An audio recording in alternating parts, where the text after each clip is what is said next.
എല്ലാവർക്കും എൻ്റെ നമസ്കാരം. ആധുനിക കവിത്രത്തിലെ ഒരാളായ മഹാകവി ശ്രീ വെള്ളത്തോൾ നാരായണ മേനോന്റെ സാഹിത്യമഞ്ജരിയിലെ എൻ്റെ ഭാഷ എന്ന കവിതയിലെ ഏതാനും ചില വരികളാണ് ഞാനിവിടെ ഉദ്ധരിക്കുന്നത്.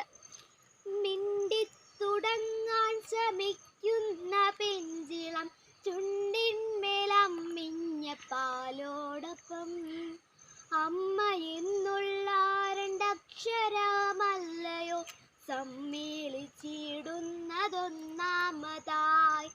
മറ്റുള്ള ഭാഷകൾ കേവലം ധാത്രിമാർ, മത്യനു പെറ്റമ്മ തൻ ഭാഷ താൻ. മാതാവിൻ വാത്സല്യ ദുഃഖം നുകർന്നാലേ പൈതങ്ങൾ പൂർണ്ണ വളർച്ച നേടൂ. അമ്മ താൻ തന്നെ പകർന്നു തരും വഴി നമ്മൾക്ക് അമൃതായി തോന്നൂ.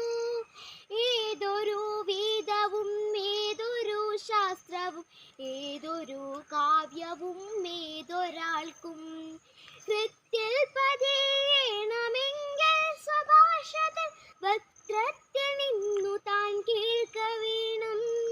കൃത്യം സ്വഭാഷതൻ സ്വീകരമോരോന്നും ഉൾത്തേന ചേരുന്നു ചിത്തതാരിൽ.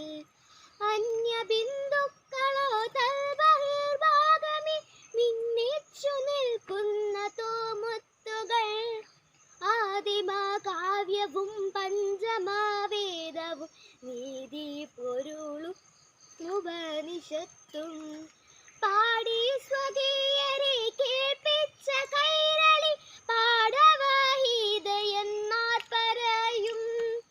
കേരളത്തിൻ നീരുൾക്കുണ്ടിൽ നിന്നൊന്നു കേറ പിടിക്കാത്തതെന്തു വേറെ.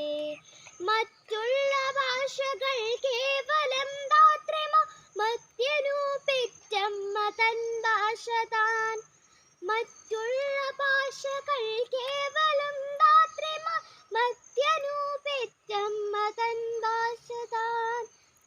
മത്യനു പെറ്റമ്മ തൻ ഭാഷ താൻ. മത്യനു പെറ്റമ്മ തൻ ഭാഷ താൻ. Thank you.